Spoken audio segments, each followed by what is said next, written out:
I come back up to the surface and the boys are setting flares off. And I look above me and it's like this 40-something Sabre, like down east boat that just rips right over my, I mean, I'm down maybe 20, 30 feet, but I just see this thing rip right over my head. The best Spearos make the best boaties, really. What are some core boating skills that you think every Spearo should know? Big boat sends and little trailer boats. It's mostly fiberglass boats, planing hulls that you seem to like. Obviously, like they have the ability to get up and move. Walk us through.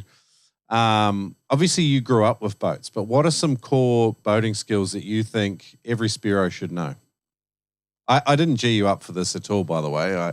I just purely for going through it, I was like, this guy's a good guy to teach us some basics about boating. Yeah, well, it's funny because so many times you ask a friend that's been boating their whole life to drive for diving or for spearfishing, and they're clueless about doing that. The best Spearos make the best boaties, really. So, but it's funny because the guys I've been diving with recently down here, we're so eager to get in the water that we don't really care who's driving the boat, which can be dangerous, right?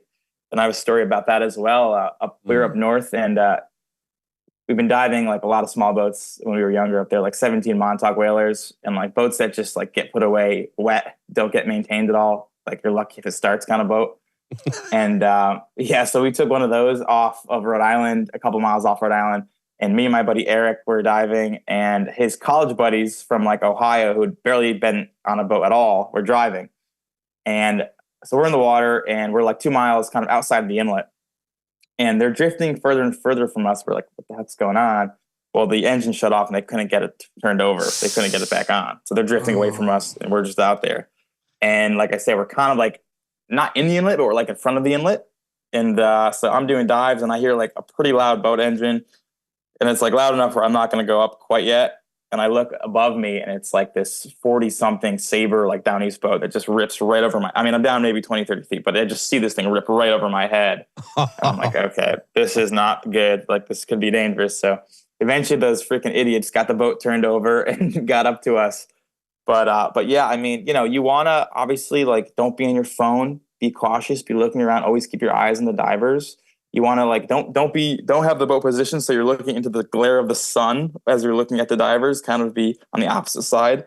And then, when you're picking them up, depending on the wind and current, don't put the boat in neutral where the current and wind's going to blow you into them. So they have to like dodge the boat, swim under the boat.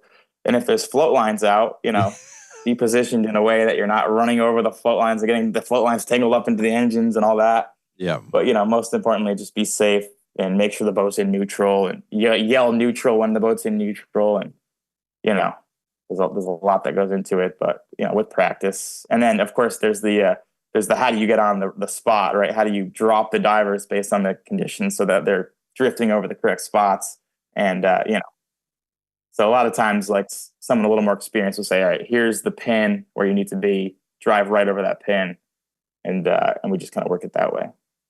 So you touched on some awesome stuff. I want to summarize a couple of them neatly. Like you mentioned like being down current or downwind, because sometimes current and wind run opposite, but you want to be downwind of the divers and within sort of 50, 100 yards, depending on surface conditions.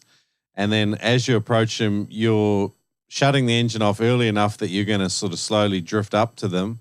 And then if you're coming in with a bit too much speed, you just give it a bit of a pull in reverse. That way you're sort of sitting still and let the divers swim the last 5 meters to you. And then the other thing you mentioned there is if you are approaching from downwind, like it keeps the float lines out of the prop and all the rest of it. Really like that. The other thing you touched on too that I really liked is an active alert boatie can run interference. So that big, 30-foot boat that ran straight over top of you, a good boatie would have already positioned themselves between you and the oncoming boat traffic. And these are all like to a lot of experienced Spearos, it's like, this is common sense that you're talking about. But for some blokes from Ohio, it's not common sense. They do not understand our world. And, there's so much of this small little stuff that you have to teach to people. And it's so good when we all contribute to teaching people because then we all end up safer. But sometimes there's lazy Spearos that don't communicate and they assume that everyone else knows what they know. And most people don't.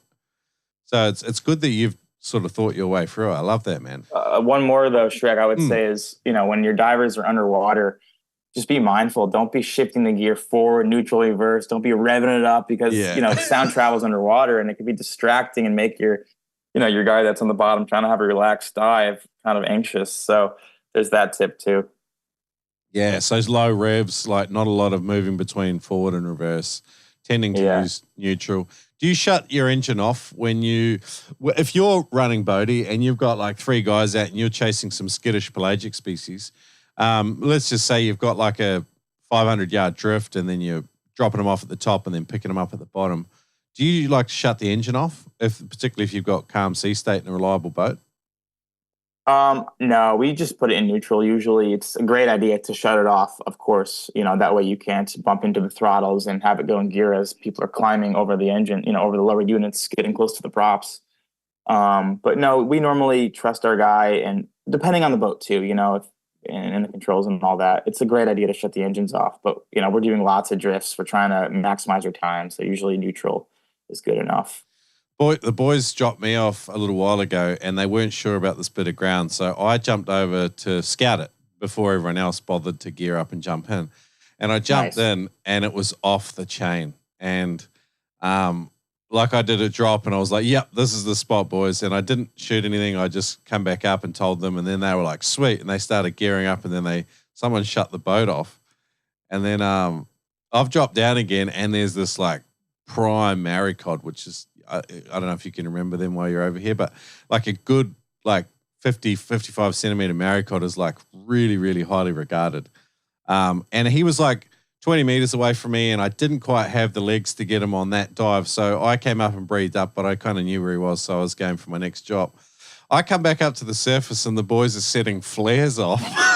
What? They're 150 yards away from me. There's flares popping off and they're trying to get the attention of this big, like 25, 30 foot, like a tower boat, because the engine wouldn't start. And like literally only 5 or 6 minutes had gone past, but they had shut it off and couldn't start it again. So I'm just drifting there and I'm like, waving out. They're waving to me before that. And anyway, it all ended up being all right. We got towed in and the guy didn't have Coast Guard membership, so we had to pay like $1,000 or something for the tow. And it was... You're lucky the helicopter didn't get sent for you. That's hilarious. Yeah, well, thankfully... That would have been an expensive day. It was only a 200-meter swim, but I was kind of disappointed too because I didn't get a shot on that maricod, But yeah.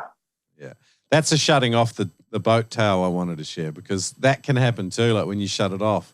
Sometimes if it's running, you're like... there's always the chance that it won't start again. So it's and they don't use much fuel in neutral, just idling. No, yeah. Yeah, back to the other story. Had those guys shut off the engine and, it did end up dying anyways. But yeah, sometimes on certain boats, you want to leave them running. Yeah, sure. But also like driving in, boating around lots of other boat traffic, like not drop. If there's fishermen on a spot, don't jump in their way, wait for them to drift off the spot. Or if they're anchored, just go to a new spot. And don't dive too close to inlets and all that good stuff. Like Spearos love to dive in inlets around boat traffic, right? It's like the thing to do. Yeah, sometimes those inlets. Don't give the industry a bad rep. It's such a small sector within recreational fishing. I think spearfishing makes up like less than 5% of recreational fishing. So it's such a tight-knit group of people that you don't want, like one person can affect, the opinions of many just amongst, what they think of Spearos. So you got to kind of be mindful about that.